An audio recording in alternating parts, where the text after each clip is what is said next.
জয় মহাকাল। মানুষ, প্রত্যেকটা মানুষ কেউ কিন্তু সুখে নেই। একটা না একটা অসুবিধা তার আছে, কোনো নেই কোনো ব্যথা আছে। সে ব্যথা সংসারের হতে পারে, কিংবা মনের ব্যথা হতে পারে, সেটা মাথার ব্যথাও হতে পারে, দাঁতের ব্যথাও হতে পারে, পেটের ব্যথাও হতে পারে,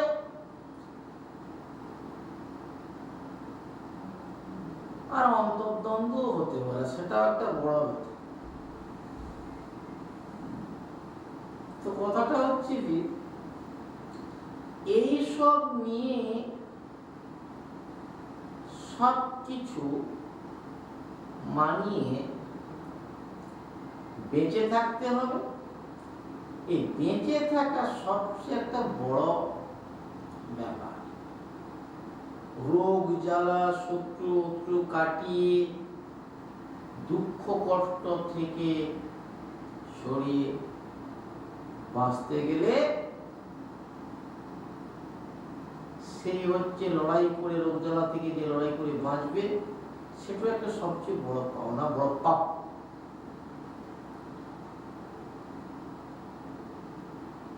আপনারা প্রত্যেকেই লড়াই করছেন নিজের জন্য কি না, নিজের জন্য কেউ লড়াই করে না। লড়াই করবেন আপনার বউ বাচ্চা, ছেলে মেয়ে, তাদের মুখে দুবেলা অন্ন তুলে দেওয়ার জন্য আপনি কষ্ট করছেন, পরিশ্রম করছেন।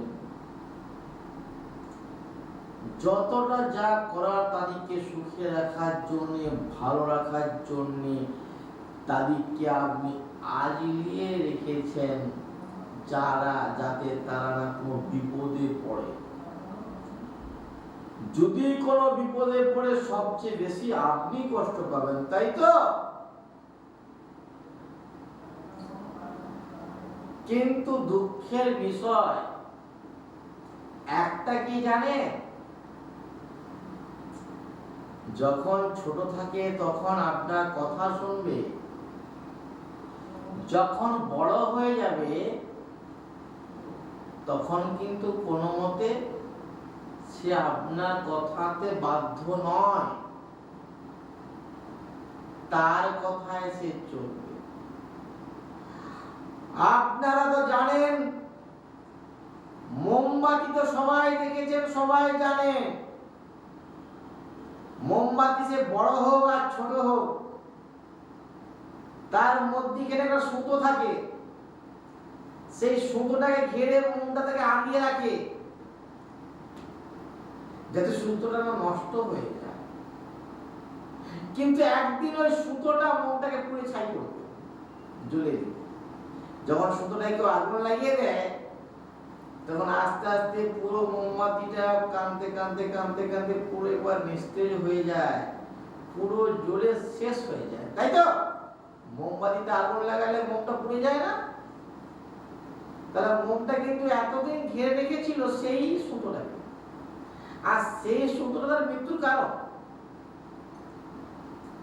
সেভাবে আপনাকে আমি বলবো, আপনি যার জন্য করবেন চুরি, সেই আপনাকে বলবে আগেই চোর। তাই বলে কি আপনার কর্তব্য আপনি পালন করবেন? আপনার কর্তব্য আপনি করুন,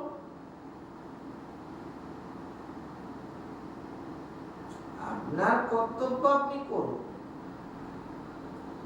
আপনার বাবা মা আপনাকে বড় করেছে, তাদের ডিউটি তারা পালন করেছে। এবারে আপনার পালা, আপনাকে আপনার বাচ্চার দিকে বড় করতে।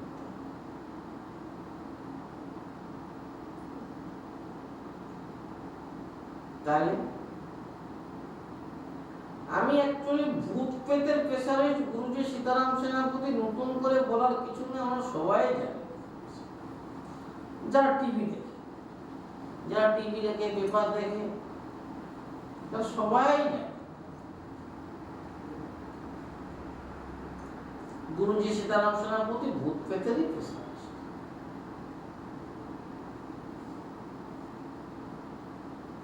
কিন্তু আপনারা যে পৃথিবীর যেখান থেকেই দেখছেন,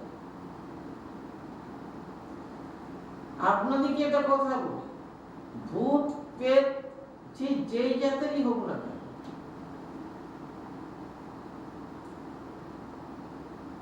ভূত প্রেত নিয়ে যে যাই বাতালা ঝাড়ুন না কেন, যে যাই গল্প দেন না কেন, এই সীতারাম সেনাপতি শেষ কথা,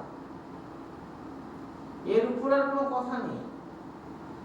আমি আছি, আমি থাকছি, থাকবো এখন।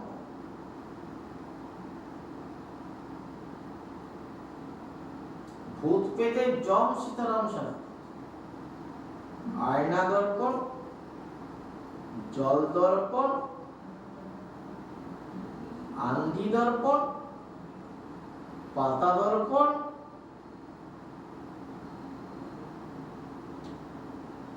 এগুলো আমি করে থাকি এবং প্ল্যাঙ্কেটও করি।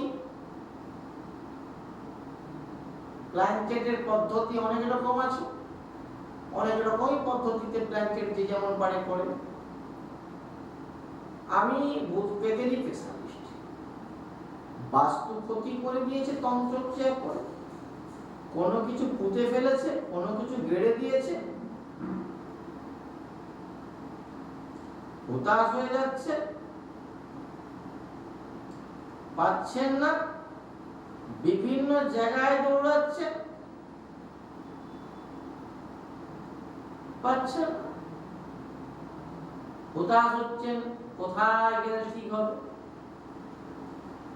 আসল লোকের কাছে গেলে ঠিক হবে।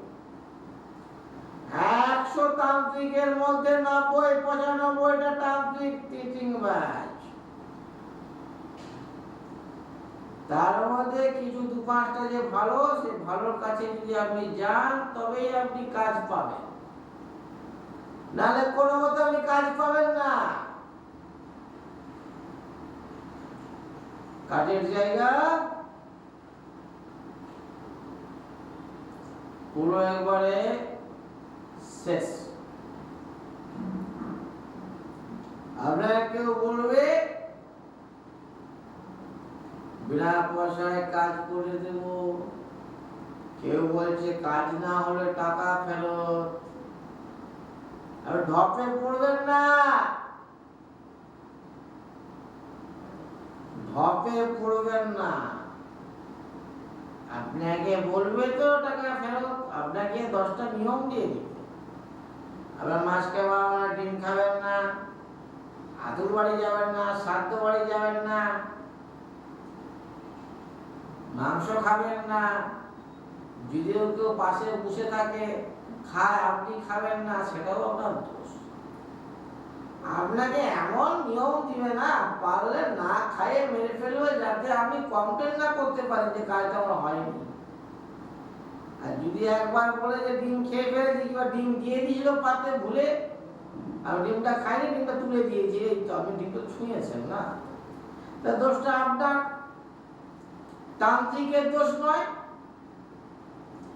তাহলে পয়সা খরচ করার প্রশ্ন নেই।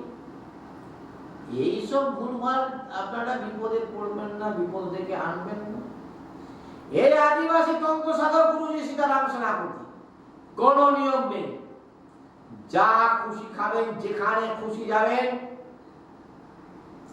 যদি কেউ মারা যায় তাকে ধরে বসে বসে কাঁদবেন যতক্ষণ খুশি, আমার মাগুলি নষ্ট হবে না, গ্যারান্টি একবারে। এটা সীতারাম সেনাপতি, সব জায়গা বারবার সেনাপতি একবার, যেখানে কোথাও না কাজ হচ্ছে সেই কাজগুলো লাস্টে সেনাপতি পায়। হ্যাঁ, দুঃখ একটাই যে সবার কাছে ঘুরে ঘুরে একবারে পকেট খালি করে গুরুজি আপনার কাছে বডি ফেলে দিয়েছে। এখানে একটু দুঃখ লাগে, কিছু করার নেই, বুঝলাম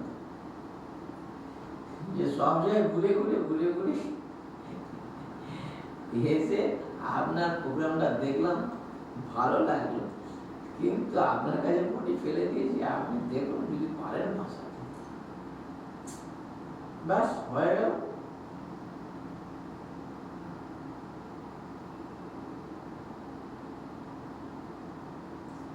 একটা কথা বলি,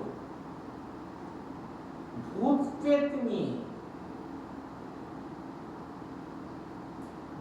পেত নিয়ে যে যাই কথা বলুক, যে ফোটানি করুক, যাই করুক, বান সিঙ্গার পুতুলকিয়া করে দিয়েছে, হাত পা ফেলে দিয়েছে, উঠতে পারছেন না, শরীরের মধ্যে রক্ত নেই, রক্ত দিচ্ছেন, দুদিন ছাড়া রোগ হচ্ছে, অপারেশন হচ্ছে, এগুলো তন্ত্র ক্রিয়া করে ক্ষতি করছে। আপনি দেখবেন যদি পরের পর আপনার রোগ হতে থাকে, পরের পর এটা অপারেশন হতে থাকে, একটা নিয়ে একটা, আপনার যদি শরীর অসুস্থ থাকে, ডাক্তার দেখাচ্ছেন, কোনো কারণে কোনো কাজ হচ্ছে না, তাদেরকে আমি বলবো ভালো তন্ত্র সাধকের কাছে গিয়ে, যারা তন্ত্র জানে, যারা অভিজ্ঞতা, যারা চর্চিটিং নয় ভালো, তাদের কাছে গিয়ে আপনি একটা পরামর্শ সম্পর্ক জানান যে এটা কি করা যায়, আমার এই অসুবিধা হচ্ছে। সেই সঠিক লোক হয় তাহলে কিন্তু আপনাকে সঠিক রাস্তা দেখাবে।